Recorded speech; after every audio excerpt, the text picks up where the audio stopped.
கர்த்தருடைய சமூகத்துக்கு முன்பாய் முழங்கால் படிடுவோம். அப்பா பிதாவே, நாங்களுமே துதிக்கிறோம். அப்பா, நாங்களுமே ஸ்தோத்தரிக்கிறோம். எல்லா கணத்துக்கும் மகிமைக்கும் துதிக்கும் பாத்திரரே மக்கு ஸ்தோத்திரம். ஆராதனைக்கு உரியவரே நாங்கள் துதிக்கிறோம், ஸ்தோத்தரிக்கிறோம். ஆண்டவரே, அற்புதமான நாட்களுக்காக மக்கு ஸ்தோத்திரம். ஆண்டவரே, இதோ இந்த காலவேளையிலும் ஆண்டவரே உடைய சமூகத்திலே உடைய சன்னிதானத்திலே ஆண்டவரே எங்களை நீ கூட்டி சேர்த்திலே மக்கு நன்றி. அப்பா, இந்த ஆராதனையும் ஆண்டவரே இயேசுவே உடைய சமூகத்திலே ஆண்டவரை நாங்கள் ஒப்புக் கொடுக்கிறோம்.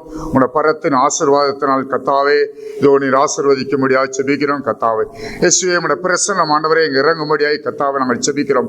உடைய வார்த்தையும் மன்னாவை ஆண்டவரை எங்களுக்கு தகப்பனை தரும்படியாக செபிக்கிறோம். நாங்கள் யாவரும் ஆண்டவரே பசிகளோட நம்முடைய சமூகத்துக்கு கொண்ட கத்தாவை இதோ நாங்கள் வந்திருக்கிறோம். இயேசுவே எங்களை திருப்திப்படுத்தி அனுப்பும் ஆண்டவரே. பாடல்கள் வார்த்தைகள் ஆண்டவரே ஒவ்வொருவரை கத்திர ஆண்டவரே உடைய சமூகத்திலே இதோ ஆண்டவரே முன்னிலையிலே ஆண்டவரே நீரே வந்து நடத்தும்படியாய் கத்தாவை இயேசுவே உடைய சமூகத்திலே ஒப்புக் கொடுக்கிறோம். தொடக்க முடிவரைக்க நீரே நடத்துங்க. எங்கள் இயேசு நாமத்தில் நாங்கள் செபிக்கிறோம். எங்கள் செபங்களும் சிவம் நல்ல பிதாவே, ஆமேன். நான் உட்காருவோம்.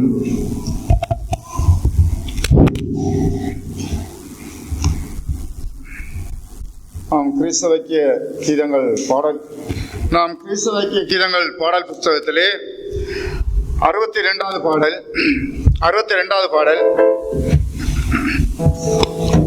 போற்றிடுவேன் பராபரனை, சாற்றிடுவேன் சர்வ வல்லவரை. அந்த பாடலை அப்படிப்பட்ட போற்றத்தக்க நாமமுடையவரை, சர்வ வல்லவரை, அந்த ஸ்தோத்திர பாத்திரனை, ஆவியுடையவரை கர்த்தருடைய சமூகத்திலே அந்த மகிமை நந்த தேவனை மையப்படுத்தி அந்த பாடலை படிக்க கடவுள். போற்றிடுவேன் பராபரனை, சாற்றிடுவேன் சர்வ வல்லவரை. போற்றிடுவேன் பராபரனை, சாற்றிடுவேன் சர்வ வல்லவரை. ஸ்தோத்திர பாத்திரன் இயேசுவையே, நேத்திரமாய் என்றும் பாடுவேன். ஸ்தோத்திர பாத்திரன் இயேசுவையே, நேத்திரமாய் என்றும் பாடுவேன்.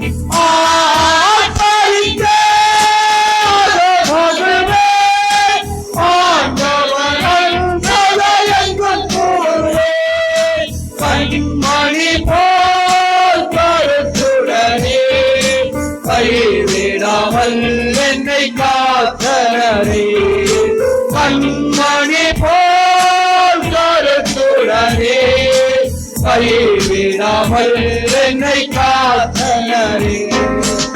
எத்தனையோ பல நன்மைகள் எத்தனை ஆண்டுகளாய் அளித்தார். எத்தனையோ பல நன்மைகள் எத்தனை ஆண்டுகளாய் அளித்தார். கர்த்தரே நல்லவர் என்பதையே கருத்துடனே உந்தித்திடுவேன். கர்த்தரே நல்லவர் என்பதையே கருத்துடனே உந்தித்திடுவேன்.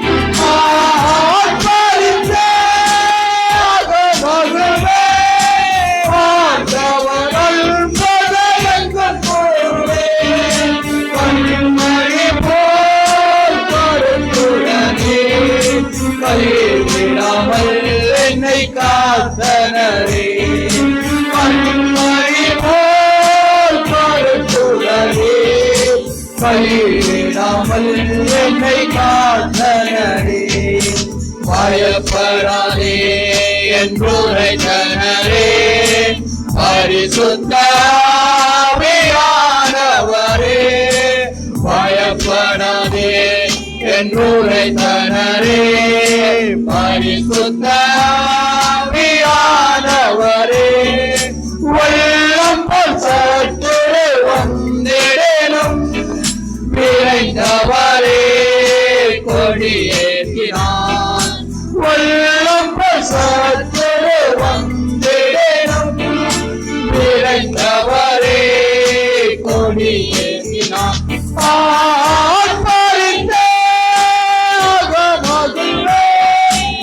ஆண்டவரை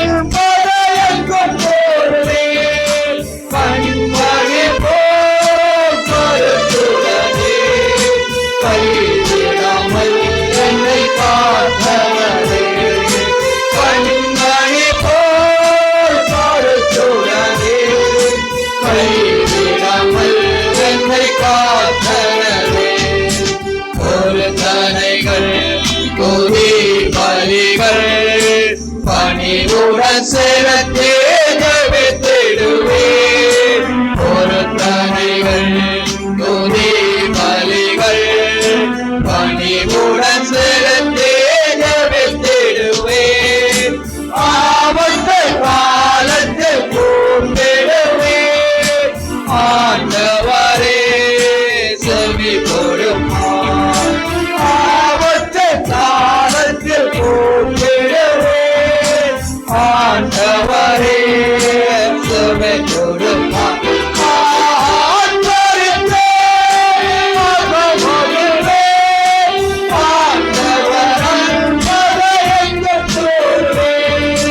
கண்மணி போல் மருத்துவனே கைவிடாமல் என்னை காத்தனவே.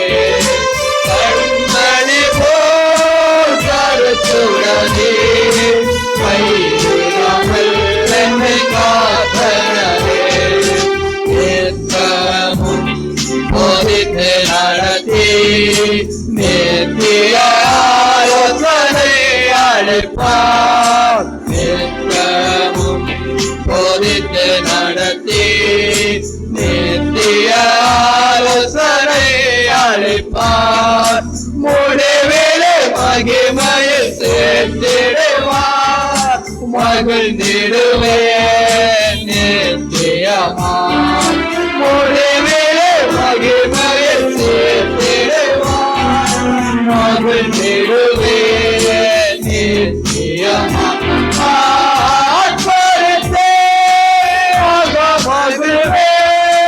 ஆண்டவர் அன்பதை எங்கும் கூறுவேன். கண்மணி போல் மருத்துவனே கைவிடாமல் என்னை காத்தனவே. கண்மணி போல் மருத்துவனே கைவிடாமல் என்னை காத்தனவே. நாம் ஜெயகீதங்கள் பாடல் புத்தகத்திலே ஜெயக்கையை 26வது பாடல் ஜெயகீதங்கள் பாடிடுவோம் ஜெயவாளன் நம் இயேசுவுக்கு. இந்த பாடலை நாம் அப்பேற்பட்டான ஜெயகீதங்கள் பாடி கர்த்தருடைய சமூகத்திலே அந்த ஜெயவாளனாய நம் இயேசுவை போற்றி புகழ்ந்து துதித்து நாம் இந்த பாடலை படிப்போம். ஜெயகீதங்கள் பாடிடுவோம் ஜெயவாளன் நம் இயேசுவுக்கே. ஜெயகீதங்கள் பாடிடுவோம் ஜெயவாளன் நம் இயேசுவுக்கே. உலகத்தை ஜெயித்த வெற்றிவேந்தன் ஜெயமுடன் நமக்கு முன் செல்கிறான்.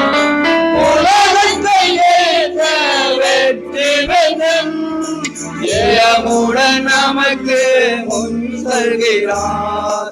பாடிடுவோம் போற்றிடுவோம் எந்நாளும் மாறாத நம் இயேசுவை. பாடிடுவோம் போற்றிடுவோம் எந்நாளும் மாறாத நம் இயேசுவை. அவர் ராஜரீகம் பண்ணும் தேவனாமே. அவர் சத்திய பரனா என்றும் ஜீவிக்கிறார். அவர் ராஜரீகம் பண்ணும் தேவனாமே. அவர் சத்திய பரனா என்றும் ஜீவிக்கிறார். ஜீவிக்கிறார் ஜீவிக்கிறார் என் உள்ளத்தில் அவர் ஜீவிக்கிறார். ஜீவிக்கிறார் ஜீவிக்கிறார் என் உள்ளத்தில் அவர் ஜீவிக்கிறார். மரணத்தால் சாத்தானின் தலை நசுக்கி மரண பயத்தில் நின்று விடுவித்தாரே. மரணத்தால் சாத்தானின் தலை நசுக்கி மரண பயத்தில் நின்று விடுவித்தாரே. உடைத்து விட்டார். விடுதலை வாழ்வு நமக்களித்தார். உடைத்து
பூஜிக்கப்பட்டு பாவம் இல்லாமல் ஜீவித்தாரே.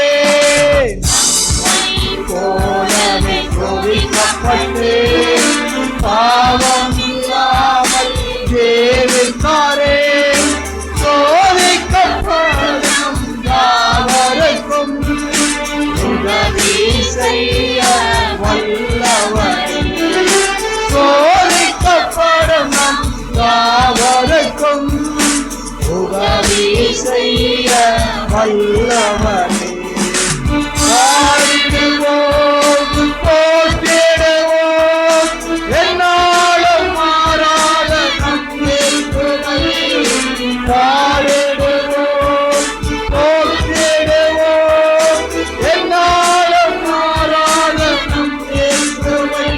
அவர் ராஜரீகம் வந்த தேவனாமே, அவர்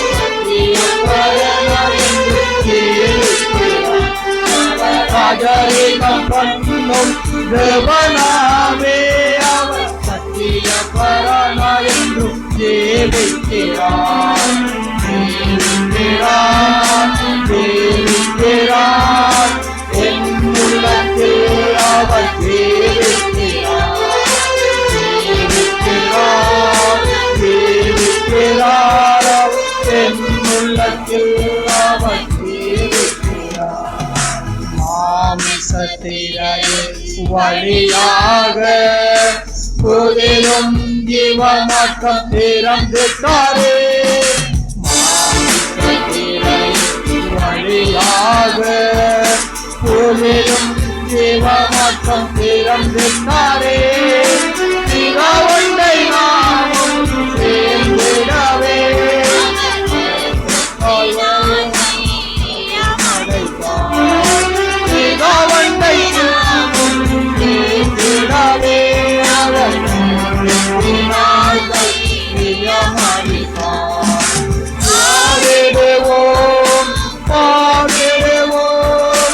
என்னாலும் மாறாத நம் இயேசுவை. பாடிடுவோம் போற்றிடுவோம் என்னாலும் மாறாத நம் இயேசுவை. அவராஜரீகம் பண்ணும் தேவனாமே, அவர் சத்திய பரனா என்றும் ஜீவிக்கிறார். அவராஜரீகம் பண்ணும் தேவனாமே, அவர் சத்திய பரனா என்றும் ஜீவிக்கிறார். ஜீவிக்கிறார் என் உள்ளத்தில் அவர் ஜீவிக்கிறார்.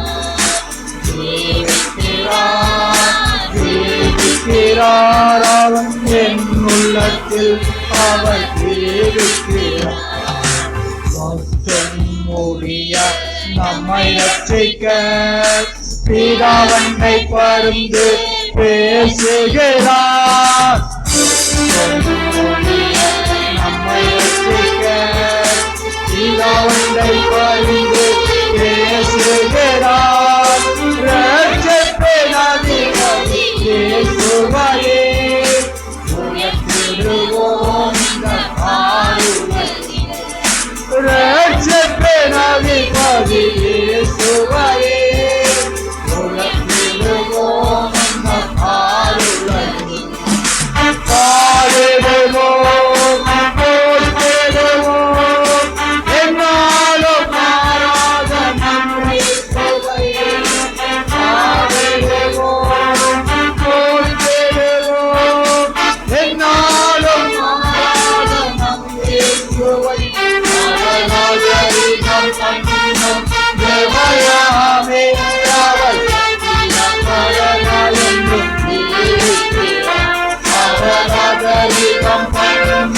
தேவனாவே அவர் சத்திய பரனா என்றும் ஜீவிக்கிறார். ஜீவிக்கிறார் என் உள்ளத்தில் அவர் ஜீவிக்கிறார்.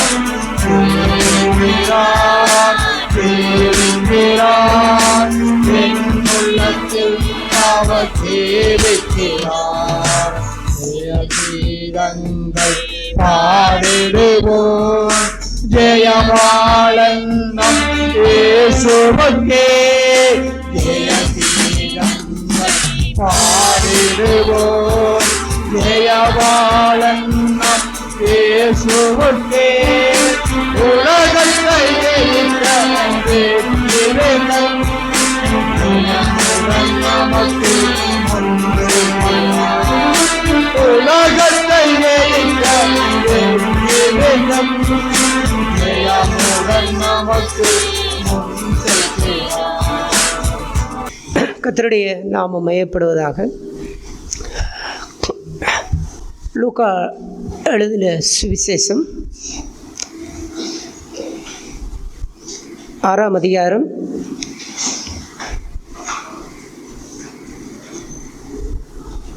36வது வசனத்தை வாசிப்போம். ஆகையால் உங்கள் பிதா இரக்கமுள்ளவராய் இருக்கிறது போல நீங்களும் இரக்கமுள்ளவர்களாய் இருங்கள். போதும்.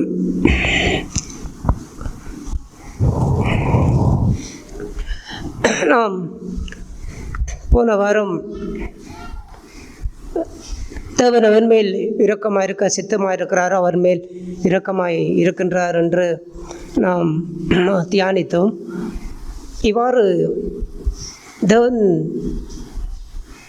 அந்த இரக்கத்தை ஏன் நமக்கு கொடுக்கின்றார், இல்லாவிட்டால் ஏன் நமக்கு இரக்கம் தேவை? இரக்கம் என்று சொல்லும் பொழுது பொதுவாக இந்த உலகத்திலே எல்லா மனுஷரிடத்திலும் பொதுவான ஒரு மனுஷியமான இரக்கம் என்பது ஒன்று இருக்கத்தான் செய்கின்றது. ஆனால் அந்த இரக்கத்தை அது பிதாவினுடைய இரக்கத்தின் சுபாவத்தை போல் நாம் எடுத்துக்கொள்ள முடியாது. அது பொதுவான மனுஷனுக்கு இருக்கக்கூடிய ஒரு மனுஷியமான இரக்கம். அந்த மனுஷியமான இரக்கம் அது தானாகவே அது அவ்வப்போது அது வரத்தான் செய்கின்றது. ஒரு விபத்திலே ஒருவர் அங்கே அடிபட்டு விட்டால், இல்லாவிட்டால் யாராவது ஒருவர் திடீர்னு மரித்து விட்டால், இல்லாவிட்டால் ஒரு மனைவியை விட்டுவிட்டு கணவன் அங்கே பிரிந்து போய்விட்டால், பிள்ளைகள் அனாதைகளாக்கப்பட்டால், இல்லாவிட்டால் குடும்பத்திலே பெரிய ஒரு வறுமை, இல்லாவிட்டால் பெரிய ஒரு துன்பம், பெரிய ஒரு பிரச்சனை, இப்படியெல்லாம் அவர்கள் ஒவ்வொருடைய வாழ்க்கையிலே இப்படியெல்லாம் வரும் பொழுது அதையெல்லாம் பார்க்கும் பொழுது அந்த நேரத்திலே அவர்களுக்கு ஒரு இரக்கம் என்கின்ற ஒன்று வரத்தான் செய்கின்றது. அந்த இரக்கம் வரும் பொழுது அவர்கள் யாருக்காவது என்ன உதவி செய்ய வேண்டும், அதை சரீர உதவி என்றால் சரீர உதவி அந்த நேரத்தில் செய்கின்றார்கள், பண உதவி என்றால் பண உதவி அந்த நேரத்தில் செய்கின்றார்கள், ஒரு ஆறுதல் சொல்ல வேண்டும் என்றால் அந்த நேரத்திலே ஒரு ஆறுதலை சொல்லுகின்றார்கள். இதுவெல்லாம் ஒரு பொதுவாக மனுஷனுடைய வாழ்க்கையிலே இருக்கக்கூடிய இரக்கம். இதே இரக்கத்தை நாம் வைத்துக்கொண்டு அதுவே பிதாவினுடைய இரக்கத்துக்கு ஒத்ததென்று நாம் எண்ணிக்கொண்டால் அது நம்மை நாமே ஏமாற்றுகின்ற ஒரு வாழ்க்கையாகத்தான் இருக்க முடியும். பிதாவினுடைய இரக்கம் என்பது அது பிதா நல்லோருக்கும் தீயோருக்கும் அவர் என்ன செய்கின்றார், அவர் இறங்கி நன்மை செய்கின்றார். அவர் மழையை பெய்ய பண்ணுகின்றார், சூரியனை உதிக்க பண்ணுகின்றார். அது பொதுவாக தேவன் அந்த இரக்கத்தின் நிமித்தம் பொதுவாக எல்லாருக்கும் இந்த உலகத்தில் உள்ள மனிதர்களுக்கு எல்லாம் செய்கின்றார். ஆனால் அதை விட அவர் பிதாவினுடைய அந்த இரக்கத்தை எப்படி இயேசு அதை பார்த்தார்? புதிய ஏற்பாட்டிலே இயேசு பிதாவை குறித்து அவர் முதலாவது பேசின காரியமே இதுதான். பிதாவினுடைய அந்த முதலாவது காரியத்தையே அவர் சொல்லும் பொழுது பிதாவை ஒரு இரக்கமுள்ளவராகவே அவர் முதலாவது ஆரம்பிக்கின்றார். பழைய ஏற்பாட்டிலே அவரை பிதாவை ஒரு பயங்கரமானவர், கடவுளை பயங்கரமானவரை போன்றும் அவர் தண்டிக்கிறவரை போன்றும் அப்படிப்பட்ட ஒரு கோணத்திலே தான் ஜனங்கள் அங்கே தெய்வத்தை பார்த்தார்கள். ஆனால் இங்கே ஆண்டவராய் இயேசு அவர் பிதாவை வெளிப்படுத்தும் பொழுதே அவரை ஒரு இரக்கமுள்ளவராக வெளிப்படுத்துகின்றார். ஆகையாலே தான் உங்கள் பிதா என்று அவர் சொல்லுகின்றார். உங்கள் பிதா இரக்கமுள்ளவராய் இருப்பதை போல் இயேசு ஏன் இந்த வார்த்தையிலே உங்கள் பிதா என்று ஏன் சொன்னார்? உங்கள் பிதா இரக்கமுள்ளவராய் இருப்பதை போல இயேசு அநேக காரியங்களை இயேசு பேசும் பொழுதெல்லாம் நான் உங்களில் அன்பாயிருப்பது போல் நீங்களும் என்னிலே அன்பாயிருங்கள் என்று சொன்னார். என்னுடைய கற்பனைகளை பெற்றுக்கொண்டவைகளை கைக்கொள்ளுங்கள் என்றார். என் சிலுவையை சுமந்து கொண்டு எனக்கு பின்னே வாருங்கள் என்றார். என்னில் நிலைத்திருங்கள், நான் உங்களில் நிலைத்திருப்பேன் என்றார். என் வசனத்தை ஏற்றுக்கொள்ளுங்கள் என்றெல்லாம் இப்படி ஆண்டவர் இயேசு பேசும் பொழுதெல்லாம் இப்படி நான் சொல்லுகின்றேன், நான் அப்படி செய்வதை போல் செய்யுங்கள், என்னுடைய காரியத்திற்கு ஏற்றபடி நீங்கள் நடந்து கொள்ளுங்கள், என் வசனத்தை கைக்கொள்ளுங்கள் என்றெல்லாம் பேசின ஆண்டவர் இந்த இடத்திலே மட்டும் ஏன் அவர் நான் உங்களில் இரக்கமாய் இருப்பது போல நீங்களும் எல்லாரிலும் இரக்கமாயிருங்கள் என்று ஏன் இயேசு அந்த இடத்திலே ஏன் அவர் தன்னை வைக்கவில்லை? நாம் எப்போதாவது இதை நாம் சிந்தித்திருக்கின்றோமா? வேதத்தை நாம் வாசிக்கும் பொழுது அதனுடைய ஆழங்களை நாம் பரிசுத்த ஆவியானவருடைய வெளிச்சத்தை நாம் பெற்றுக்கொள்ள வேண்டும் என்கின்ற அந்த ஒரு சிந்தனையோடு நாம் வேதத்தை படிக்க வேண்டும். அப்போதுதான் நாம் பிதாவினுக்குரிய காரியங்களை நாம் கற்றுக்கொள்ள முடியும். அதனால் இயேசு ஏன் இந்த இடத்திலே அவர் நான் அன்று அவர் பாவிக்கவில்லை, நான் உங்களுக்கு சொல்லுகின்றேன் என்றெல்லாம் மேலே அநேக காரியங்களை சொன்னார். அதே அந்த வார்த்தையிலே நான் உங்களில் இரக்கமாயிருப்பதை போல, நான் உங்களில் அன்பாயிருப்பதை போல என்றெல்லாம் அந்த வார்த்தையை அவர் சொல்லாமல் அவர் இந்த இடத்திலே மட்டும் உங்கள் பிதா என்று சொல்லி அவர் அந்த தன்னுடைய ஜீவியத்தை அந்த இடத்திலே இயேசு அங்கே வைத்து பேசவில்லை. பிதாவைத்தான் வைத்து பேசுகின்றார். மற்ற காரியங்களிலெல்லாம் அவர் தன்னை வைத்து பேசுகின்றார். அதற்கு காரணம் என்னென்றால் இந்த இரக்கம் என்பது அவ்வளவு சாதாரணமான ஒரு காரியம் அல்ல. இரக்கத்தை எந்த மனுஷனும் அவ்வளவு, அதாவது பிதாவினுடைய இரக்கத்தை சொல்லுகின்றேன், மனுஷியமான இரக்கத்தை இங்கே சொல்லவில்லை. அந்த பிதாவினுடைய இரக்கம், இந்த பிதாவினுடைய இரக்கம் அவ்வளவு எளிதான காரியம் அல்ல, சாதாரணமான காரியம் அல்ல. பொதுவாக நாம் ஆண்டவரே என்மேல் எனக்கு இரங்கும், இயேசுவே எனக்கு இரங்கும் என்றெல்லாம் நாம் அந்த இரக்கத்திற்காக நாம் ஜெபிக்கின்றோம்.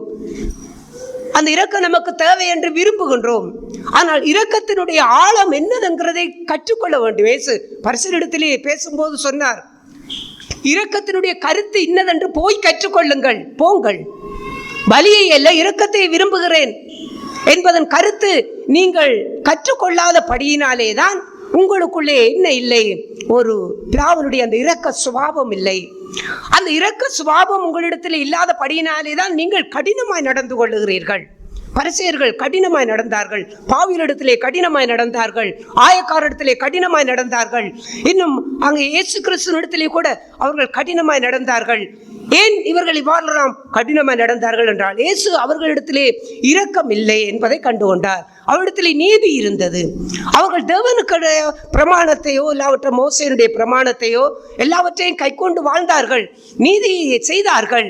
ஆனால் அவர்களுக்குள்ளே இரக்கம் இல்லை. இரக்கமில்லாத செயல்களைத்தான் அவர்கள் தேவனுக்கென்று அநேக காரியங்களை செய்தார்கள். அவன் பரிசேயன் தேவாலயத்தில் ஜெபிக்கும் போது சொன்னான், வாரத்தில் 2 தரம் உபவாசிக்கிறேன், நான் என்னுடைய சம்பாத்தியத்தில் எல்லாத்திலேயும் ஒற்றலம், அங்கே சீரகம், வெந்தயம், கடுகு, அது அப்படிப்பட்ட எல்லாத்திலேயும் தேவனுக்கு அங்கே நேர்மையாயிருந்து கணக்கு பார்த்து தசமபாவம் கொடுக்கின்றேன். நான் இந்த பாவியை போலில்லை, விபச்சாரக்காரரை போலில்லை, அநியாயக்காரரை போலில்லை, நான் அப்படிப்பட்ட பாவிகளை போல இல்லை. அவன் உண்மையைத்தான் சொன்னான், பொய் சொல்லவில்லை.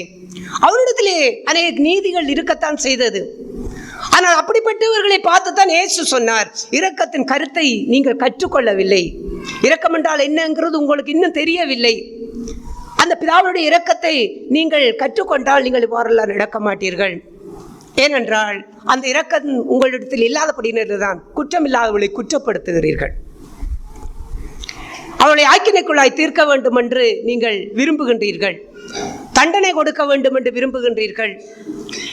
இவ்வாறு அப்படிப்பட்ட இரக்கத்தினுடைய மேன்மையை இயேசு தன்னுடைய வாழ்க்கையிலே நன்றாக அறிந்திருந்தார். அதனுடைய தேவையை உணர்ந்திருந்தார். அது தன்னுடைய வாழ்க்கைக்கு எவ்வளவு தேவை என்பதை அறிந்திருந்தார். ஆகையால் இரக்கம் என்கின்ற அந்த வாழ்க்கை அவருக்கு சிலுவையினுடைய மரண பரியந்தம் வரைக்கும் அந்த இரக்கம் தனக்கு தேவை. அந்த இரக்கத்தை பெற்றுக்கொண்டுதான் தன்னால் வாழ முடியும். இரக்கத்தை பெறாமல் தன்னால் ஒன்றுமே செய்ய முடியாது என்கின்ற அந்த காரியங்கள் எல்லாம் இயேசு நன்றாக ஆழமாக உணர்ந்திருந்தார். அந்த இரக்கத்திலே தான் பூரணமாகவில்லை என்பதனாலே தான் இந்த இடத்திலே அவர் சொல்லும் பொழுது உங்கள் பிதா. அப்படி என்றால் இயேசு இரக்கத்தினுடைய சுபாவத்திலே அவர் அந்த நேரத்திலே ஒன்றுமே இல்லாதவராக இருந்தார் என்பதல்ல, அவர் இரக்கத்தை பெற்றிருந்தார். ஆனால் இரக்கம் ஒரு விசுவாசினுடைய வாழ்க்கையிலே எந்த அளவுக்கு அது தேவைப்படுகிறது என்கின்ற அந்த முக்கியத்துவத்தை தான் இயேசு இந்த வசனத்திலே அதை வலியுறுத்தி காண்பித்தார்.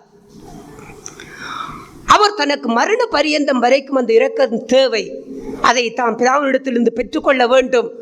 அந்த இரக்கத்தை பெற்றுக்கொள்ளத்தக்கதற்கு ஏதுவாக தான் எப்படிப்பட்டவராயிருக்க வேண்டும். இன்று இந்த காரியத்தை எல்லாம் அவர் சிலுவையின் மரண பரியும் வரைக்கும் அந்த இரக்கத்தை எல்லாம் பெற்றுக்கொண்ட பிற்பாடு பரிசுத்த ஆவியானவர் இயேசு கிறிஸ்துவை குறித்து அவர் எழுதும் பொழுது இவ்வாறு எழுதுகின்றார்.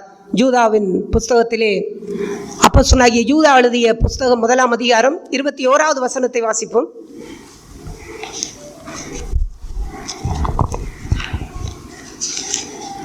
தேவனுடைய அன்பிலே உங்களை காத்துக்கொண்டு நித்திய ஜீவனுக்கு ஏதுவாக நம்முடைய கர்த்தராகிய இயேசு கிறிஸ்துவனுடைய இரக்கத்தை பெற காத்திருங்கள். இப்போது புதிய ஏற்பாடு, இப்பொழுது இயேசு மகிமைப்பட்ட பிற்பாடு அவர் உயிர்த்தெழுந்து பிதாவினுடைய வலது பார்சத்திலே வீற்றிருக்கின்ற அவர் மகிமையிலே ஏறெடுக்கப்பட்ட பிற்பாடு ஆவியானவர் எப்படி எழுதுகிறார்?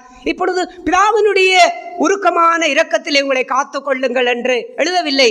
கர்த்தராகிய இயேசு கிறிஸ்துவனுடைய அந்த உருக்கமான இரக்கத்திலே உங்களை காத்துக்கொள்ளுங்கள். இப்பொழுது இரக்கத்திற்கு இயேசு இப்பொழுது காரணராக மாறிவிட்டார்.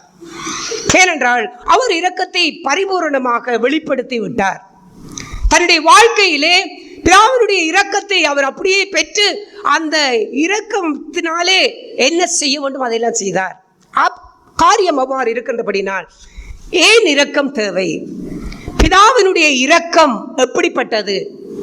அந்த இரக்கம் நமக்கு எதை செய்கின்றது என்பதை நாம் ஆழமாக உணர்ந்து நாம் பார்க்க வேண்டும். இந்த வாசகத்தை எழுதுவதற்கு முன்பாக ஆண்டவர் இயேசு அந்த 6ஆம் அதிகாரத்திலே நீங்கள் வாசித்து பார்த்தால் தெரியும், அநேக காரியங்களை குறித்து பேசுகின்றார். உங்களை சபிக்கிறவர்களை ஆசீர்வதியுங்கள், உங்களை நிந்திக்கிறவர்களுக்கு ஜெபம் பண்ணுங்கள், ஒரு கன்னத்தில் அறைந்தால் அவனுக்கு மறு கன்னத்தையும் கொடு, உன்னிடத்தில் கேட்கிறவனுக்கு கொடு, உன் சத்துருவை சிநேகி, ஒருவனை பகைக்காதே, உனக்கு நன்மை செய்கிறவர்களுக்கு நீ நன்மை செய்யும்படியால் உனக்கு பலன் இல்லை.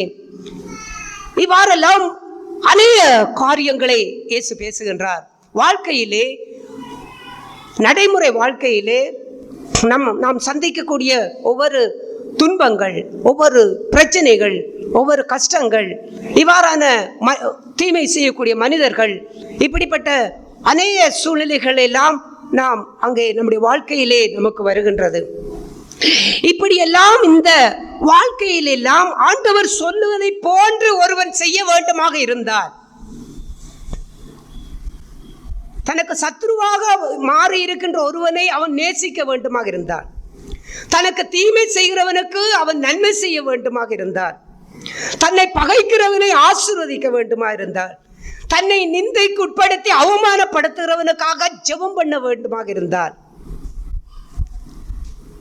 இப்படி ஒருவனை மன்னிக்க வேண்டுமாக இருந்தால், இப்படியெல்லாம் ஆண்டவர் சொன்ன இந்த காரியங்கள் எல்லாம் ஒருவன் செய்ய வேண்டுமாக இருந்தால் அவனுக்கு அதை எல்லாவற்றையும் செயல்படுத்தக்கூடிய ஒரே ஒரு காரியம்தான் அவனுக்குள்ளே இருக்க வேண்டும். என்னென்றால் இரக்கம். அவ்வாறு இல்லாமல் நமக்கு ஒருவர் தீமை செய்து விட்டு, ஆண்டவரே நான் எப்படியாவது இவருக்கு நன்மை செய்ய வேண்டும், ஒரு வார்த்தை நன்மை செய்ய வேண்டும் என்று சொல்லி இருக்கின்றேன், நான் எப்படியாவது நன்மை செய்ய வேண்டும், என்ன நன்மை செய்ய முடியும், என்ன நன்மை செய்ய முடியும் என்று நாம் விரும்புவோம், ஆனால் செய்ய மாட்டோம். ஏனென்றால் அது நம்முடைய சுயம் அனுமதிக்காது. ஒருவன் நம்மை பகைத்து விட்டால் அவனை நேசிக்க வேண்டும் என்று விரும்புகிறோம், அவனோட அன்பா இருக்க வேண்டும் என்று விரும்புகிறோம். ஆனால் அவளை பார்த்த உடனே ஒரு இருதயத்திலே ஒரு காய்மகாரம், கசப்பு, இல்லாவிட்டால் ஒரு அன்பற்ற தன்மை. ஏனென்றால் அது நம்மை அதை செய்வதற்கு விடுவதில்லை. இவ்வாறு நாம் ஒவ்வொன்றையும் இதை செய்ய வேண்டும், இதை செய்ய வேண்டும், சத்ருவை நான் நேசிக்க வேண்டும், இப்படி ஒவ்வொன்றை செய்ய வேண்டும் என்று நாம் நினைக்கின்றோம். ஆனால் அதை அந்த நேரத்திலே நாம் செய்வதற்கு பலவீனப்பட்டு போகின்றோம். அதுக்கு என்ன காரணம்? இல்லாவிட்டால் ஒருவேளை இந்த ஒரு வாசகத்தை நாம் நிறைவேற்ற வேண்டும் என்பதற்காக எனக்கு தீமை செய்தவனுக்கு நான் எப்படியாவது நன்மை செய்ய வேண்டும் என்று சொல்லி நாம் எப்படியோ ஒரு கஷ்டப்பட்டு அந்த வார்த்தை நிறைவேற்ற வேண்டும் என்று சொல்லி ஒரு காரியத்தை செய்து விடுகின்றோம், ஒரு நன்மையை செய்து விடுகின்றோம்னு வைத்துக் கொள்ளுவோம். அப்படிப்பட்ட அந்த காரியத்தை எல்லாம் அது எதிலிருந்து வந்தது என்பதை தான் பிரதானமான காரியம். எந்த ஒரு தெய்வீக சுபாவமும் இரக்கத்தில் இருந்து வராவிட்டால் அந்த தெய்வீக சுபாவம் அவனுக்குள்ளே நிலைத்திருக்காது. இதை உங்களுடைய இருதயத்திலே ஆணித்தரமாய் பதித்துக் கொள்ளுங்கள். நீங்கள் ஆண்டவர் சொன்ன இந்த காரியங்களிலே நீங்கள் ஏதாவது ஒன்றை ஒரு நேரத்திலே அதை செய்ய வேண்டும் என்று நினைத்து ஒருவனை சத்ருவை நேசிக்கிறீர்கள் என்று வைத்துக் கொள்ளுங்கள். ஆனால் அப்படி சத்ருவை நேசிக்கிற நேசம் ஒரு தடவை நேசித்து விட்டோம், ஆனால் அடுத்த தடவை அதே மனுஷன் நமக்கு சத்ருவாய் மாறும் பொழுது அடுத்த தடவை அவனை நேசிக்க முடியாமல் போகின்றது. என்ன காரணம்? அதுதான் நம்முடைய வாழ்க்கையிலே இரக்கம் என்கின்றது ஒன்று நம்மிடத்தில் இருதயத்திலே நம்முடைய வாழ்க்கையிலே இல்லை என்று சொன்னால் அந்த இரக்கம் இல்லாத வாழ்க்கை தான் நம்மை தொடர்ச்சியாக ஒரு தெய்வீக சுபாவத்துக்குள்ளே நம்மை நடத்த முடியாது இருக்கின்றது. மற்றபடி அவ்வப்போது நாம் ஒன்றை செய்கின்றோம், அது நம்முடைய ஆவிக்குரியவன். நான் ஒரு ஆவிக்குரியவனாய் இருக்க வேண்டும் என்றால் இதை நான் செய்யத்தான் வேண்டும், நான் இப்படி நடக்கத்தான் வேண்டும், இப்படித்தான் நான் இருக்க வேண்டும் என்று அந்த ஆவிக்குரிய அந்த ஒரு ஸ்தானத்தை, அந்த பேரை, ஒரு விசுவாசி என்கின்ற அந்த பேரை அதை வைத்துக்கொண்டு ஒரு நேரத்திலே ஒன்றை நாம் செய்துவிட முடியும். ஆனால் அதுவே நம்முடைய வாழ்க்கையிலே நிலைத்திருக்கின்ற ஒன்றாக இருக்கின்றதா? உன் சகோதரனுக்கு விரோதமாய் ஒரு நாளிலே 7-70 தடவை அவன் உனக்கு குற்றம் செய்தால் அவனை நீ மன்னிக்க வேண்டும் என்றால் இது எப்படி சாத்தியமாகின்றது? சிலரிடத்திலே ஒரு தவறுக்காக மன்னிப்பு கேட்க போகும் பொழுது எத்தனை நேரம் தான் உங்களை மன்னிப்பது? இல்லாவிட்டால் எத்தனை நேரம் தான் மன்னிப்பு கேட்பீர்கள்? எல்லாவற்றையும் செய்வீர்கள், செய்து போட்டு வந்து மன்னிப்பு மட்டும் ஈஸியாக கேட்டு விட்டு போய் ஒருவருடைய பேசும் பொழுது அங்கே மன்னிக்க வேண்டும், நீங்கள் மன்னிக்க வேண்டும் என்று சொல்லும் பொழுது அந்த விசுவாசி இவ்வாறு சொன்னார், அவர்கள் செய்கின்ற அவர்கள் துன்பங்கள் எப்படியெல்லாம் துன்பத்தை கொடுக்கின்றார்கள், வேதனையை கொடுக்கின்றார்கள், இவர்களெல்லாம் கொடுத்து விட்டு இலகுவாக ஒரு மன்னிப்பை வந்து கேட்டுவிட்டு போகிறபடினாலே இதெல்லாம் மனதிலிருந்து எப்படி நீங்க முடியும்? எப்படி நீங்க முடியும்? நீங்காது. ஏனென்றால் நாம் விசுவாசியாய் இருந்து வாழ வேண்டும் என்ற மனநிலையில் இருந்தால் நீங்காது. இல்லாவிட்டால் ஒரு ஆவிக்குரியவனாக இருக்க, சபைக்குரியவனாக இருக்க வேண்டும் என்ற அந்த மனநிலையிலே இருந்து கொண்டு வாழ்ந்தால் அது நீங்காது. அவர்கள் கேட்டால் என்ன செய்வோம்? இல்லாவிட்டால் சரி மன்னித்து விட்டேன் என்று வாயினால் சொல்லுவோம், ஆனால் இருதயத்திலே அது இருக்கும். அது இருக்கிறபடியினாலே தான் அதே காரியத்தை ஒரு நாள் கழித்து அதே தவறை செய்துவிட்டு வந்தால் நீங்கள் நேற்று இப்படித்தானே செய்தீர்கள் என்று அந்த வார்த்தை வெளியே வருகின்றது. ஏனென்றால் மன்னித்து விட்டேன் என்று சொல்லிவிட்டோம், சொன்ன பிற்பாடு அந்த மன்னித்த காரியத்தை திரும்பவும் பேசி திரும்பவும் அதை சுட்டி காட்டி அவ்வாறு நாம் சொல்லுகின்றோம். ஏன் இந்த இது தெய்வ சுபாவமா இருந்தால் ஏன் இது நம்முடைய வாழ்க்கையிலே நிலைத்திருக்கவில்லை? காரணம் என்னென்றால் நாம் பிடித்து கொண்டிருக்கிற ஸ்தானம் எல்லாம் நான் ஒரு ஆவிக்குரியவனாக இருக்க வேண்டும், ஒரு விசுவாசியாக இருக்க வேண்டும், சபைக்குரியவனாக இருக்க வேண்டும், ஆகையாலே நான் இதை மன்னிக்கத்தான் வேண்டும், இவர்களுக்கு நன்மை செய்யத்தான் வேண்டும், இவர்களை நேசிக்கத்தான் வேண்டும் என்று இந்த மனநிலையிலே நாம் இருக்கும் பொழுதுதான் அங்கே ஒரு நேரம் செய்கின்றோம், அடுத்த நேரத்திலே அதனுடைய நிலையிலிருந்து தடுமாறி விடுகின்றோம். ஆகையாலே தான் அப்படிப்பட்டவர்களை நாம் அங்கே மனதார ஏற்றுக்கொள்ள முடியாமல் இருக்கின்றது. பேசுறதெல்லாம் பேசுவீர்கள், கதைக்கிறதெல்லாம் கதைப்பீர்கள், எல்லாவற்றையும் செய்துவிட்டு இவ்வளவு சாதாரணமாய் மன்னிப்பை மட்டும் கேட்கிறீர்கள் என்று இவ்வாறு யார் சொல்லுவான்? இரக்கம் இல்லாதவன்.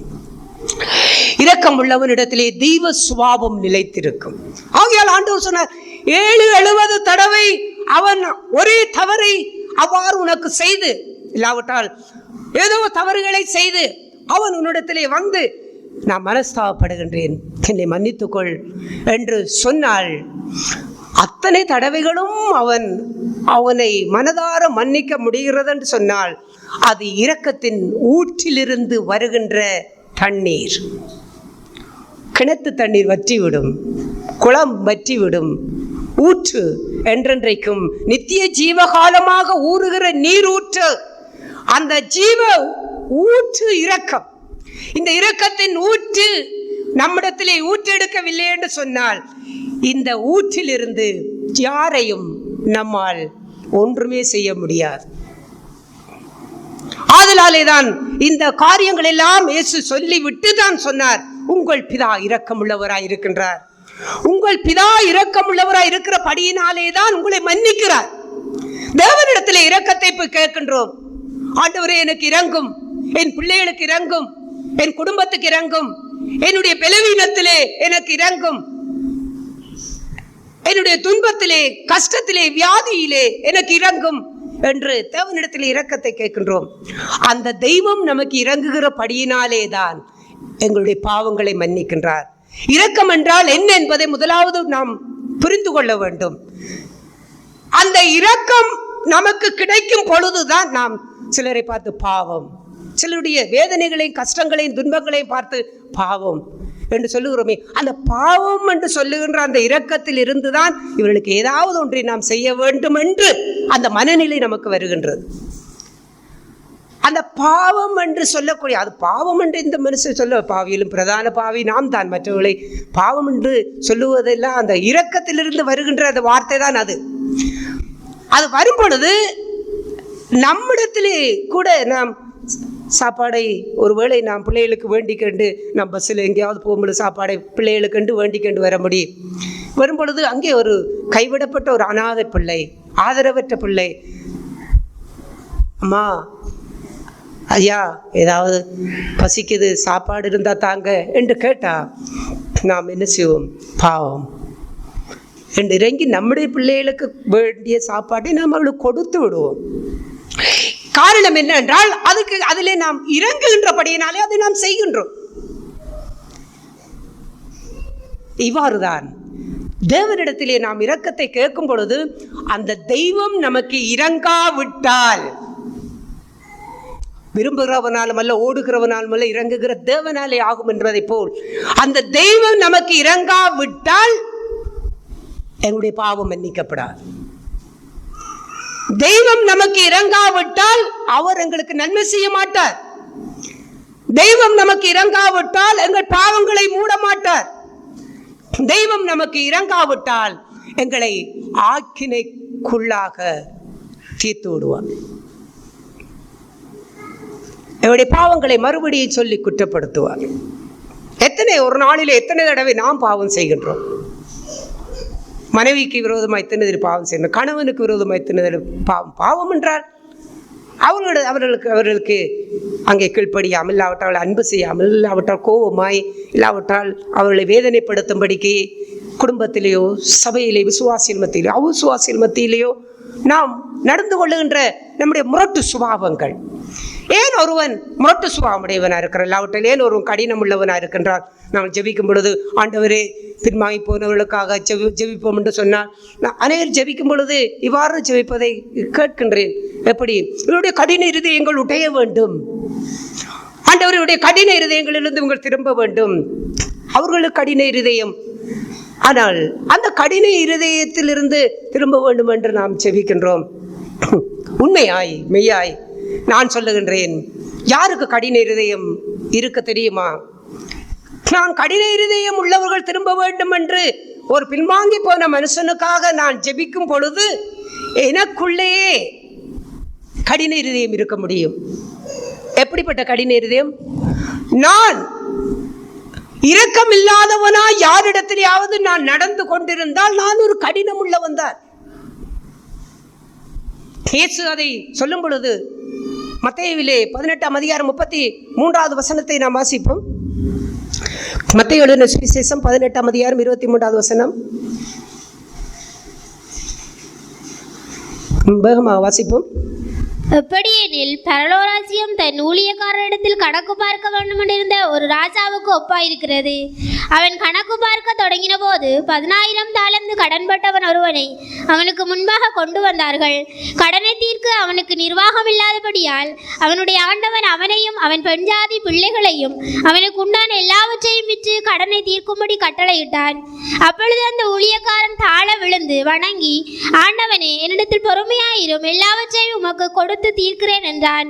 அந்த ஊழியக்காரனுடைய ஆண்டவன் மனதிறங்கி அவனை விடுதலை பண்ணி கடனை 33வது வசனத்தை வாசிப்போம். நான் உனக்கு இறங்கியது போல நீயும் உன்னுடன் வேலைக்காரனுக்கு இறங்க வேண்டாமோ என்று சொல்லி. இங்கே பார்க்கின்றோம், அவன் கடன் பட்டிருந்தான். 2 பேர் கடன் பட்டிருந்தார்கள். அதிகமான கடனை அந்த எஜமான் மன்னித்து விட்டார். மன்னிக்கப்பட்ட மனுஷனுக்கு கொஞ்சம் இன்னொரு கொஞ்சம் பணம் கடன் கொடுக்க வேண்டியா இருந்தது. அவன் போய் கேட்கும் பொழுது அவன் அதை கொடுக்க முடியாது, பொறுமையாயிரும், நான் எல்லாவற்றையும் கொடுக்கிறேன் சொல்லும் பொழுது அவனுடைய தொண்டையை பிடித்து நெறித்து, அல்லாவிட்டால் அவனை கடினமாய் நடத்தி நீ பட்ட கடனை கொடுத்து தீர்க்கவன் முழு காவலிலே போடு வைத்தான். அவன் ஒரு கடினமுள்ள மனுஷனாக இருந்தான். ஏனென்றால் இப்படித்தான் நம்முடைய வாழ்க்கையிலே கூட இரக்கத்தை தேவனிடத்திலிருந்து நாம் பெறுகின்றோம். ஆனால் அதே இரக்கத்தை அடுத்தவர்களுக்கு கொடுப்பதற்கு நாம் தவறுகின்றோம். தேவனிடத்திலே இரக்கம் வேண்டும் வேண்டும் என்று கெஞ்சுகின்றோம். ஆனால் அந்த இரக்கம் என்றால் என்ன என்பதை முதலாவது உணர்ந்து கொள்ள வேண்டும். இவன் தன்னுடைய கடன் பட்ட அந்த அதிகமான கடன் பட்ட அந்த கடனினுடைய தாக்கம் அகோரத்தை இவன் ஆழமாக உணரவில்லை. அந்த எஜமான் தனக்கு எப்படி இறங்கினான் அதை அவன் ஆழமாக உணராதபடினாலே அவன் தன்னிடத்து கடன்பட்டவனை கடினமாய் நடத்தினான். ஆண்டவர் சொன்னார், அவன் எஜமான் சொன்னார், நான் உனக்கு இறங்கினதை போல நீ ஏன் உடன் வேலைக்காரனுக்கு இறங்கவில்லை? அப்படி என்றால் ஒரு கடினம் உள்ளவன். இப்பொழுது யார் கடினம் உள்ளவன்? இரக்கம் யாரிடத்தில் இல்லையோ அவன் கடினம் உள்ளவன் தான். இப்பொழுது ஜெபிக்கும் பொழுது தேவனிடத்தில் எப்படி ஜெபிக்க வேண்டும்? ஆண்டவரே, என்னுடைய கடின இருதயம் மாற வேண்டும், என்னுடைய கடின இருதயம் உடைய வேண்டும். எப்போது எங்கெல்லாம் இரக்கம் என்னிடத்திலே இல்லாமல் நான் நடந்து கொள்ளுகின்றேனோ, பிதாவானவர் எனக்கு இரக்கம் பாராட்டவில்லை, பிதாவானவர் நமக்கு இரக்கம் பாராட்டவில்லை என்றால் நம்முடைய நிலை எப்படி இருக்கும்? நாம் ஒரு பாவத்தை செய்து விட்டோம், ஆண்டவருடைய சமூகத்தில் போய் ஆண்டவரே என்னை மன்னியும், எனக்கு இரக்கம் செய்யும் என்று கேட்கும் பொழுது தேவன் இரக்கம் செய்தால்தான் அந்த பாவம் மன்னிக்கப்படும். தேவன் இறங்கினால்தான் அதை மன்னிப்பார்.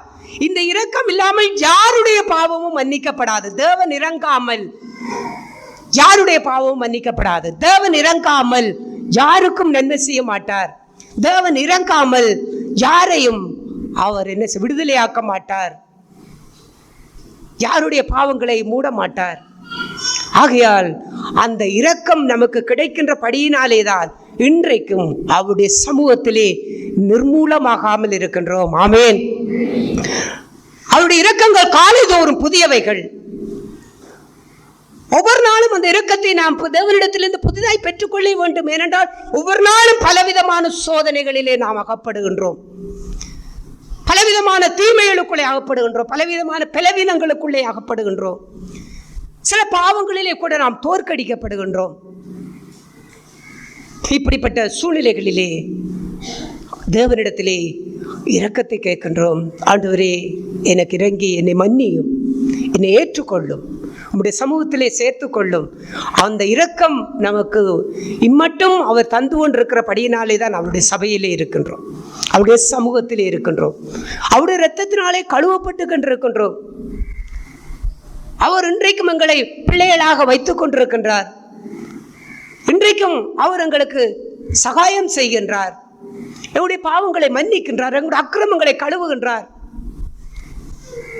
தேவனிடத்திலே அந்த இரக்கத்தை காலைதோறும் போய் கேட்க போகும் பொழுது, நேற்றும் நீ இதை தவறை செய்துவிட்டு வந்தாய், நேற்றும் நீ எனக்கு விரோதமாய் பாவம் செய்தாய், இல்லாவிட்டால் அங்கே காலையிலேயும் நீ இப்படி நடந்தாய், திரும்பவும் என்னிடத்தில் இரக்கத்துக்கு வருகின்றாய் என்று தேவன் நம்மிடத்திலே கேள்வி கேட்டால் நம்முடைய நிலை எப்படி இருக்கும்?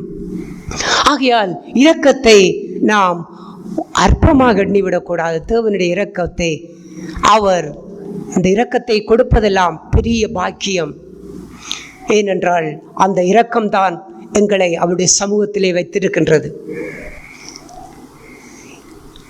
ஆகையால் உங்கள் பிதா இரக்கமுள்ளவராய் இருப்பதை போன்று நீங்கள் இரக்கமுள்ளவர்களாய் இருங்கள். எந்த அளவுக்கு பிதாவினுடைய இரக்கத்தை நாங்கள் பெற்றுக்கொண்டு அந்த இரக்கம் எங்களுக்கு என்னெல்லாம் செய்திருக்கின்றதோ, அந்த இரக்கத்தின் நிமித்தம் பிதா எங்களுடைய வாழ்க்கையை எப்படியெல்லாம் மாற்றி இருக்கிறாரோ அதே இரக்கத்தை அடுத்தவர்களுக்கு நாங்கள் கொடுக்க வேண்டும், அடுத்தவர்களுக்கு நாங்கள் காட்ட வேண்டும். அவ்வாறான அந்த இரக்கத்தை அடுத்தவர்களுக்கு நாங்கள் காட்டவில்லை என்று சொன்னால் தேவன் எங்களுக்கு இரங்க மாட்டார். மத்தேயு 4 ஆண்டவர் சொன்னதைப் போல, இரக்கமுள்ளவர்கள் பாக்கியவான்கள், அவர்கள் இரக்கம் பெறுவார்கள்.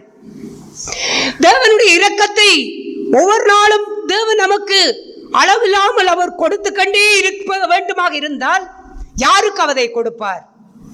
நீங்கள் இரக்கத்தை பெற்று அந்த இரக்கத்தை மற்றவர்களுக்கு நீங்கள் கொடுக்காவிட்டால் தேவனிடத்திலே நீங்களும் இரக்கத்தை பெற முடியாது. ஆகையால் இரக்கத்தை நாம் செய்ய வேண்டும். இரக்கம் செய்கிறவனுக்கு தேவன் இரக்கம் செய்வார். நீங்கள் ஒருவரை மன்னிக்கவில்லை என்று சொன்னால் உங்களிடத்தில் இரக்கம் இல்லை. ஒருவருக்கு நன்மை செய்ய முடியவில்லை என்றால், ஒரு தேவையோடு இருக்கிறவனுக்கு உங்களுடைய இருதயத்தை அடைத்துக் கொள்ளுகிறீர்கள் என்றால் உங்களுக்கு இரக்கம் இல்லை. சோர்ந்து போய் இருக்கிறவனுக்கு ஒரு உற்சாகப்படுத்துவதற்கு உங்களுக்கு மனதில்லை என்றால் இரக்கம் இல்லை. ஒரு பாவத்திலே விழுந்தவனை குற்றப்படுத்தி குறை சொல்லிக் கொண்டே இருக்கிறீர்கள் என்றால் உங்களுக்குள்ளே இரக்கம் இல்லை. அதை ஆண்டவர் சொன்னார். குற்றமில்லாதவர்களை குற்றப்படுத்துகிறீர்கள், இரக்கம் இல்லாதவர்களாய் நடந்து கொள்கிறீர்கள். பேதுரு மறுதலித்தார். இயேசு அவரிடத்திலே போய் நீ மறுதலிக்க மாட்டேன் என்று சொல்லி விட்டு இப்படி மறுதலித்து விட்டியே என்று பாவத்தை சுட்டிக்காட்டி பேசவில்லை, குற்றத்தை சுட்டிக்காட்டி பேசவில்லை. அவர் பேதுருவுக்கு இரக்கம் செய்தார். அந்த இரக்கம் எப்படிப்பட்டது இருந்தது தெரியுமா? பேதுருவை உற்சாகப்படுத்தினது. என் ஆடுகளை மேய்ப்பாயாக என்று அவர் சொன்ன வார்த்தையிலே இரக்கம் தான் முழுவதும் இருந்தது. அந்த இரக்கம் இருந்தபடியினால்தான் பேதுரு தன்னுடைய வீழ்ச்சியை மறந்தார், பேதுரு தன்னுடைய சோர்வை மறந்தார்.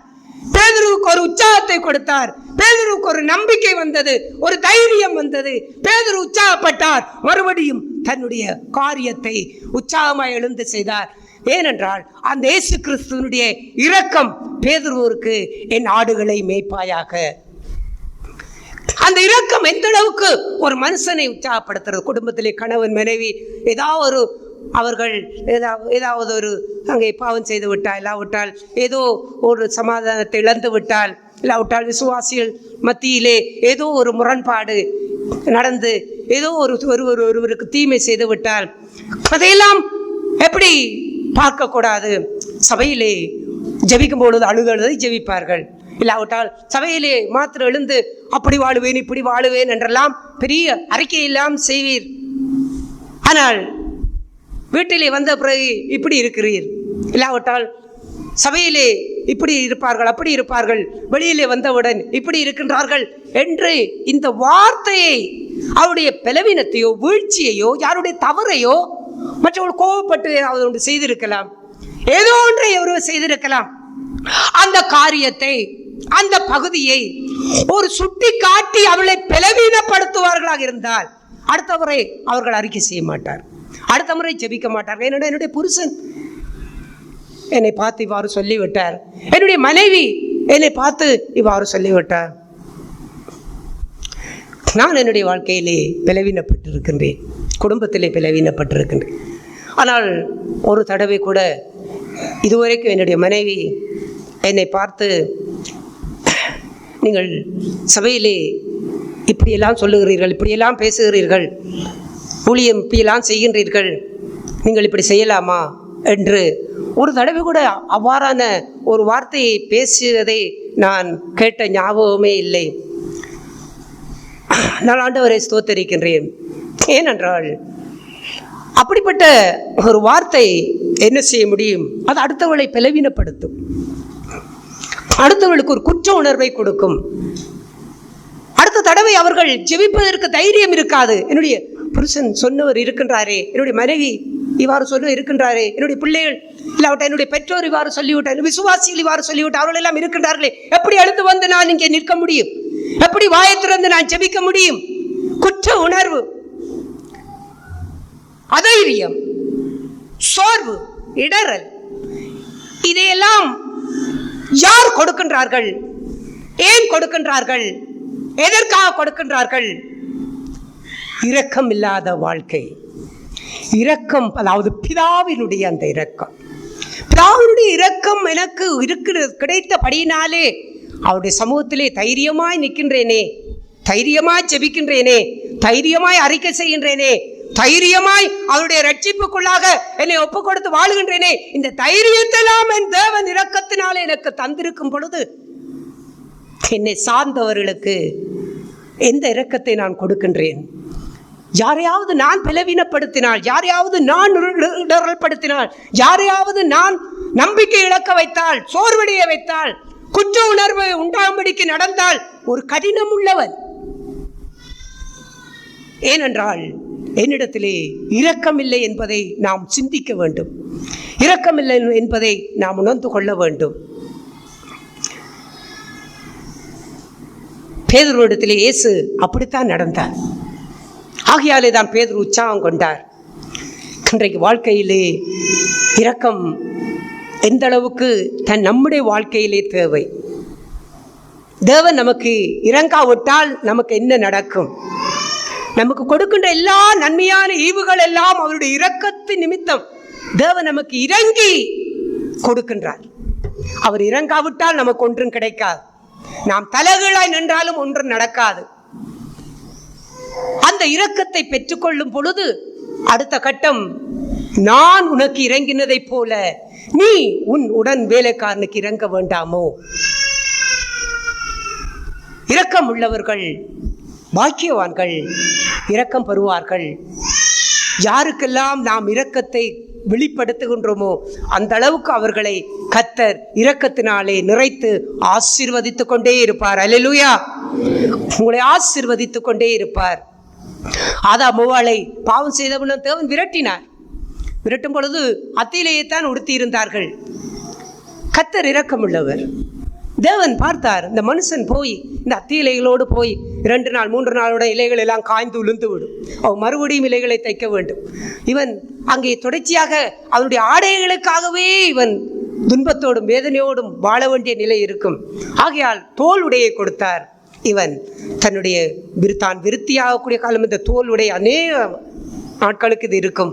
இதை போட்டுக்கொண்டு இவன் அணிந்து கொண்டு அவன் தனக்குரிய ஆடைகளை என்ன செய்யட்டும், அவன் நாளடைவிலே அவன் அதை தயார் செய்யட்டும் என்று அந்த வேதனை, அந்த துன்பத்திலே கூட தேவன் இறங்கி அவளுக்கு அந்த தோல் உடையை அவர் கொடுத்தார். லாசரு ஐஸ்வர்யவானுடைய காரியத்திலே அந்த ஐஸ்வர்யவான் சுகபோகமாக இருந்தான், ஒரு குறைவில்லாமல் இருந்தான். அவனுடைய வாசற்படியிலே தரித்திரன் ஒருவன் கிடக்கின்றான், சாப்பாடு இல்லாமல் கிடக்கின்றான். நாய்கள் அவன் பழங்களை நட்குகின்றது. தனக்கு மிஞ்சுற சாப்பாட்டையாவது ஒரு மரியாதையாக கொண்டு போய் அந்த தரித்திரனுக்கு கொடுக்கக்கூடிய அளவுக்கு அந்த ஐஸ்வர்யத்திலே இரக்கம் இல்லை.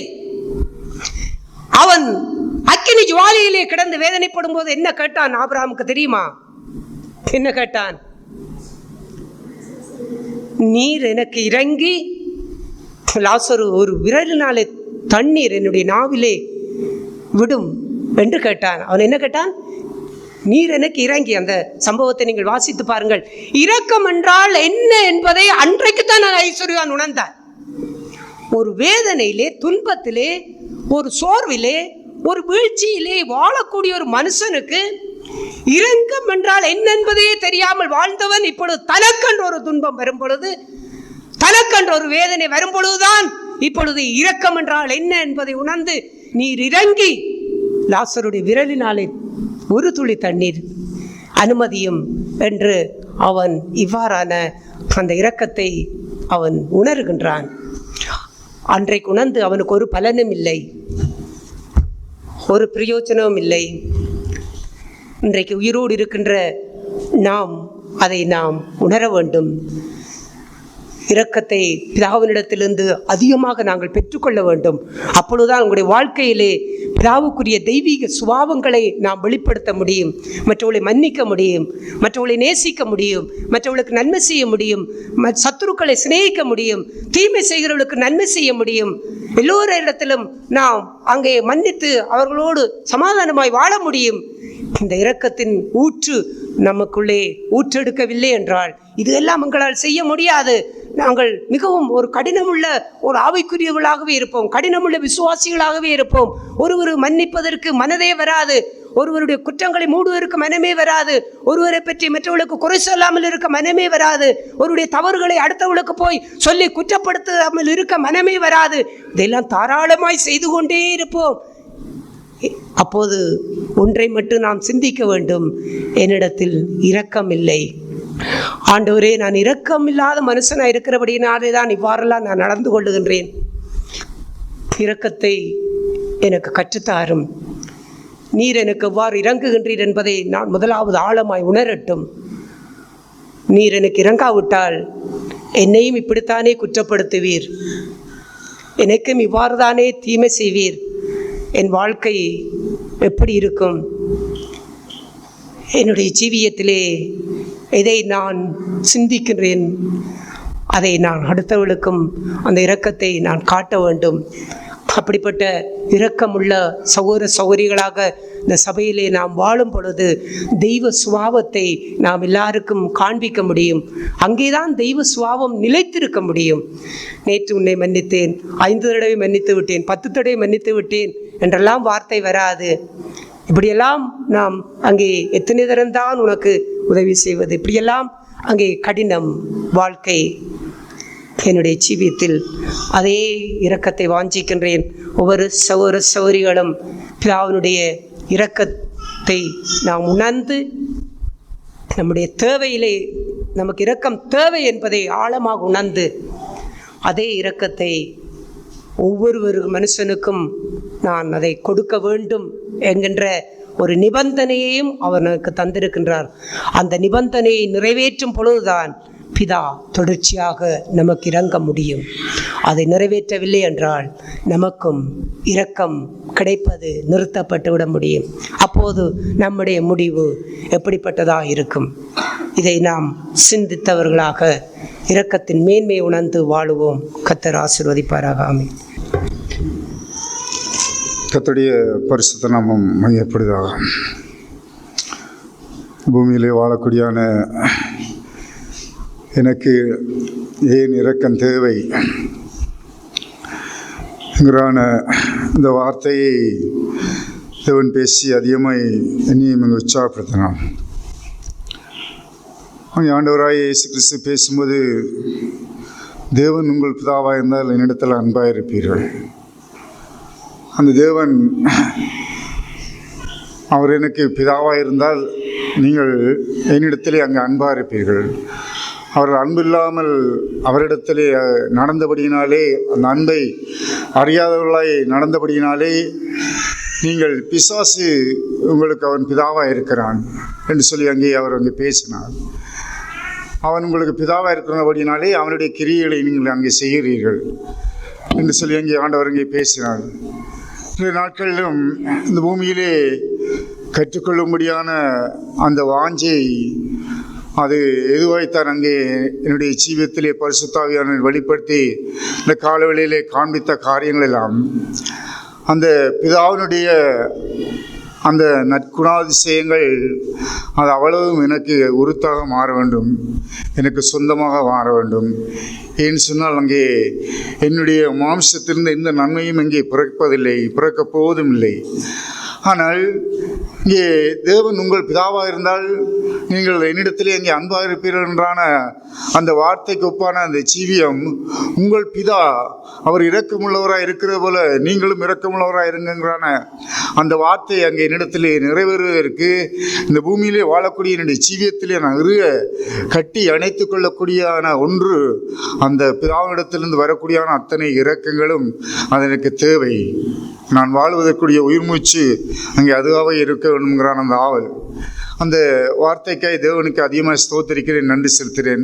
அப்பேற்பட்டான அந்த ஆவியுடைய உணவை தேவ சமூகத்திலே அந்த பிதாவினுடைய அந்த சம்பூர்ணமான அந்த ஐஸ்வர்யத்துடைய அந்த இரக்கத்தை அங்கே நானும் அந்த சுதந்திரித்துக் கொள்ள முடியாத தீராத ஆவல் கொண்டு அந்த ஆசையோடு அந்த இரக்கத்தை மற்றவர்களுக்கும் அதை காண்பிக்க முடியாத அந்த ஆவியை பிதாவானவர் வரக்கூடிய காலங்களிலே அந்த இரக்கத்தினாலே இன்னையும் மூடுவார்னு சொல்லி விசுவாசிக்கிறேன். கர்த்தருடைய பரிசுத்தமுக்கு ஸ்தோத்திரம். தேவன் காலை வேளையிலே பேசிய வார்த்தைக்காக தேவனை அதிகமாக நன்றி செலுத்துகிறேன். அவர் இரக்கத்தில் ஐஸ்வர்யம் உள்ளவராக இருக்கிறதை போல இன்றைக்கு நான் எந்த அளவுக்கு இரக்கத்திலே ஐஸ்வர்யமுள்ள ஒரு மனுஷனாக நிற்கிறேன் என்றான கேள்வியை தேவன் காலை வேளையில் என்னுடைய இதயத்திலே என்னோடு இடைப்பட்டு பேசினார். தேவனை அதிகமாக நன்றி செலுத்துகிறேன். அவருடைய இரக்கம் அவ்வளவு பெரிதாக இருக்கிறபடியினாலே இன்றைக்கு நான் அவருடைய சமூகத்திலே நிலைத்து நிற்கிறதான ஒரு மனுஷனாக நிற்கிறேன். தேவனை அதிகமாக ஸ்தோத்தரிக்கிறேன், நன்றி செலுத்துகிறேன். தேவன் என் மீது இரக்கம் பாராட்டி அவர் வைத்திருக்கிற அவருடைய அந்த கிருபைக்காக நான் இன்றைக்கு அவர் காண்பிக்கிறான அந்த இரக்கத்தை நான் எவ்வாறு காண்பிக்கிறேன், எவ்வாறு அந்த இரக்கமுள்ள ஒரு மனுஷனாக நிற்கிறேன் என்றால் அந்த காரியங்களை தேவன் காலை வேளையிலே என்னுடைய நானே சிந்தித்து பார்க்கும் பொழுது தேவன் கிருபை செய்தார். நான் மிகவும் குறைவுள்ள ஒரு மனுஷன் என்பதை தேவன் காலை வேளையில் என்னோடு பேசினார். தேவனை அதிகமாக நன்றி செலுத்துகிறேன். அந்த இரக்கம் என்றான அந்த காரியங்களிலே இயேசு கிறிஸ்துவை குறித்தான காரியங்களிலே அவர் எவ்வளவு பாடுகளையும் எவ்வளவு அநியாயங்களையும் எவ்வளவு இந்த கன்னத்திலே அடிகளையும் வாங்குகிறான் அந்த வேளையிலும் அவர் இரக்கமுள்ளவராக இருந்தால், ஆனால் அப்படி இருந்தும் இந்த சிலுவை மரணத்திலே அவருடைய இரக்கத்தின் பரிபூரணம், அதாவது இயேசுவே ஆண்டவர் பிதாவை அவர்களை மன்னியும் என்றான அந்த வார்த்தை, அந்த இரக்கத்தின் பரிபூரணத்தை தேவன் காலை வேளையிலே இந்த காலை வேளையிலே எனக்கு தேவன் கற்பித்து தந்தார். தேவனை அதிகமாக நன்றி செலுத்துகிறேன். தேவனுடைய இந்த தேவன் காண்பித்தான ஒரு காரியம் இரக்கத்தினுடைய ஒரு அடையாளம். ஒரு மனுஷனை நான் மன்னித்து விட்டேன் என்று சொன்னால் அந்த ஒரு மனுஷனை நான் இரக்கம் பாராட்டி விட்டேன் என்று சொன்னால் அந்த மனுஷன் எனக்கு மறுபடியும் செய்கிறதான காரியம் அது எனக்கு எப்பொழுதுமே முதலாவதாகத்தான் இருக்க முடியும். அதாவது இன்றைக்கு ஒரு காரியத்தை ஒரு மனுஷன் செய்து விட்டால் அதை நான் மன்னித்து விட்டால் மறுபடியும் அந்த காரியத்தை எனக்கு செய்தால் அந்த காரியம் எனக்கு எப்பொழுதும் முதலாவது காரியமாகத்தான் இருக்க முடியும். அதான் அந்த இரக்கமுள்ளான ஒரு இரக்கத்தின் ஒரு சுபாவத்துக்கான அடையாளம் என்பதை தேவன் காலை வேளையிலே வெளிப்படுத்தினார். நானும் இப்பேற்பட்டான அந்த இரக்கமுள்ள ஒரு மனுஷனாய் தேவன் தருகிறான அந்த இரக்கத்தை நான் பெற்று ஒரு சுயாதீனமுள்ள ஒரு மனுஷனாய் நான் நின்று என்னுடைய வாழ்க்கையை நடப்பித்து கொண்டு ஒவ்வொரு மனுஷனை அல்லாதபடிக்கு நானும் தேவன் தருகிறான அந்த இரக்கத்தை அதை நான் பெற்று பயன்படுகிறதை போல அவருக்குள்ளாக நிலைத்திருக்கிறதை போல நானும் அவருடைய நானும் இரக்கத்தை மற்றவர்களுக்கு செலுத்தத்தக்கதற்கு ஏதுவாய் இரக்கத்திலே ஐஸ்வர்யமுள்ளவனாய் மாற தேவன் பரிசுத்த ஆவியான வருகிற நாட்களும் என்னையும் அப்படிப்பட்டான அந்த இரக்கத்தினுடைய அந்த பாடத்துக்குள்ளாய் கற்பித்து நடத்துவாராக. ஆமென். ஆவியானவர் இந்த காலை வழியிலுமாய் கொடுத்த வார்த்தைக்காய் அதிகமாய் நன்றி செலுத்துகிறேன். ஆவியானவர் உங்கள் மேல் இரக்கமாய் இருப்பது நாங்களும் இந்த பூமியிலே எங்களுடைய காரியங்களை நான் நடப்பிக்கத்தக்க ஆண்டு ஆவியானவர் பேசினார். அதனால் உங்கள் பிதா இரக்கமுள்ளவராக இருக்கிறது போல் நீங்களும் இரக்கமுள்ளவராக இருங்கள். இயேசு கிறிஸ்து ஒரு தகப்பன் தன்னுடைய பிள்ளைக்கு உரிமையை கொடுப்பது அதிகமாக உங்கள் பிதா என்று சொல்லும்போது, உங்கள் தகப்பன் என்று சொல்லும்போது அதிகமாக அங்கீகாரம் பெற்று ஒரு உரிமையை பெற்றவன் தான் அப்படி சொல்ல முடியும். ஆனால் இயேசு கிறிஸ்து அந்த உரிமையை தந்திருக்கிறான்னு சொன்னால் அந்த ஒரு வாய்ப்பை எப்படி பயன்படுத்த வேண்டும் என்பதை குறித்து ஆவியானவர் இந்த காலையில் வழியுமாய் தெளிவாய் பேசினார். அதுக்காக நான் நன்றி செலுத்துகிறேன். என்னுடைய வாழ்க்கையின் தகப்பன் என்னுடன் சொந்த பிள்ளையாய் அவர் ஏற்றுக்கொண்டு உங்கள் தகப்பன் உங்கள் பிதா என்று சொல்லும்போது எவ்வளோ ஒரு பாக்கியம் பெற்று நாங்கள் எப்படி வாழ வேண்டும் என்பதை குறித்து அதிகமாக ஆண்டவர் என்னோடு இடைப்பட்டார். உண்மையாய் அவருடைய வார்த்தைக்குள்ளாய் கீழ்ப்படிந்து அவர் இரக்கமுள்ளவராக இருக்கிறது போல் நானும் இரக்கமுள்ளவனாய் இந்த பூமியில் வாழும் காலம் வரைக்கும் எவ்வளவுதான் காரியங்கள் நடந்தாலும் எவ்வளவு சூழ்நிலைகள் வந்தாலும் நான் இரக்கமுள்ளவனாக இருந்து தேவன் எனக்கு தந்தான அந்த அன்பையும் அவர் தந்தான அந்த உரிமையும் நான் இழந்து விடாதபடி உண்மையாய் அவருக்கென்று உண்மையாய் வாழ்ந்து அவருடைய இரக்கத்தை பெற்றவனாய் தொடர்ந்தும் என்னுடைய பாடுகளில் இந்த பூமியில் வாழும் எல்லா காலங்களிலும் இரக்கமுள்ளவனாய் இருந்து எல்லா சூழ்நிலையிலும் குடும்ப சூழ்நிலையாக இருந்தாலும் மொழி காரியங்களாக இருந்தாலும் உலக காரியங்களாக இருந்தாலும் எந்த சூழ்நிலையிலும் நான் இரக்கமுள்ளவனாக இருந்து இரக்கத்தை நான் இழந்து விடாதபடி எனக்கு தந்ததான உரிமையை நான் இழந்து விடாதபடி நான் கவனமாக இருந்து இரக்கமுள்ளவனாக இருந்து செயல்படவே வாஞ்சிக்கிறேன். அந்த வாஞ்சி அறிஞ தேவன் எனக்கு உதவி செய்து நடத்துவான்னு சபையில் அறிக்கையிடுகிறேன். நான் ஆவியானவர் சபையிலே கொடுத்த வார்த்தைக்காய் தேவனை அதிகமாய் ஸ்தோத்தரிக்கிறேன். உங்கள் பிதா இரக்கமுள்ளவராக இருப்பது போல நீங்களும் இரக்கமுள்ளவராக இருங்கள்.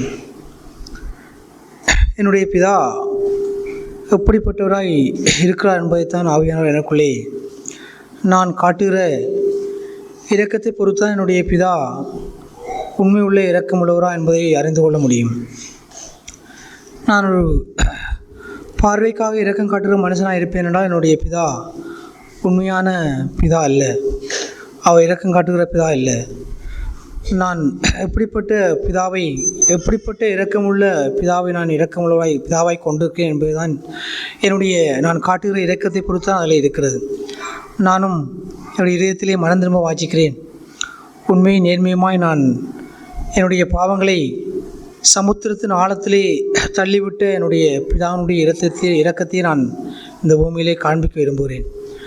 ஆவியான எனக்கு உதயசுவர நம்பி விசுவாசி அறிக்கை செய்கிறேன். அறிக்கையை காத்துக்கொள்ள கர்த்தர் உதயசுவராமேன். கர்த்தருடைய நாம ஸ்தோத்திரம். நாட்களிலே தேவன் சபையில் பேசிய வார்த்தை எனக்கும் இங்கே என்னுடைய வாழ்க்கையிலே இந்த உற்சாகத்தை இங்கே தந்தது. எப்படி என்றால், இன்றைக்கு மனசிய பிரகாரமாக நான் என்னுடைய இருதயத்திலே வைத்திருக்கக்கூடிய அந்த இரக்கத்தை விட மேன்மையான இரக்கம் அது பிதா எனக்கு கொடுக்குறதான அந்த இரக்கம். அந்த இரக்கத்தை நான் சுதந்திரத்துக் கொள்வதற்கு நான் இன்றைக்கு எப்படி ஆயத்தமாக இருக்க வேண்டும் என்று சொன்னால், இன்றைக்கு அவருடைய இரக்கத்தை நான் ருசித்து கொள்ள, இரக்கத்தை என்னுடைய இதயத்திலே நான் வைத்துக்கொள்ள முதலாவது என்னை நான் ஆயத்தப்படுத்த வேண்டும். இங்கே மற்றவர்களை குற்றவாளிகளாக அங்கே தீர்க்காதபடி நான் இரக்கத்தை இங்கே காத்துக்கொள்ள வேண்டும். இங்கே மன்னிக்கிற மனப்பான்மையிலே இங்கே சோர்ந்து போகாதபடி இங்கே நீடிய பொறுமையோடு நான் மன்னிக்கிறவனாக இருக்க வேண்டும். இங்கே என்னுடைய முழுவதும் நான் தாழ்மைப்பட்டு எல்லா விதத்திலும் விட்டு கொடுப்புள்ள ஒரு இரக்கமுள்ள ஒரு மனுஷனாக இருக்க வேண்டும். அப்பேற்பட்ட இரக்கமே பிதாவுடைய இரக்கம். அந்த இரக்கத்தை நான் இனி ஒரு நாட்களிலும் காத்துக்கொள்வதற்கு எதுவாக தேவன் நடத்துவார்னு தேவ சமூகத்தில் அறிக்கை செய்கிறேன். அந்த அறிக்கையை காத்துக்கொள்ள தேவன் பேசுவாராம்.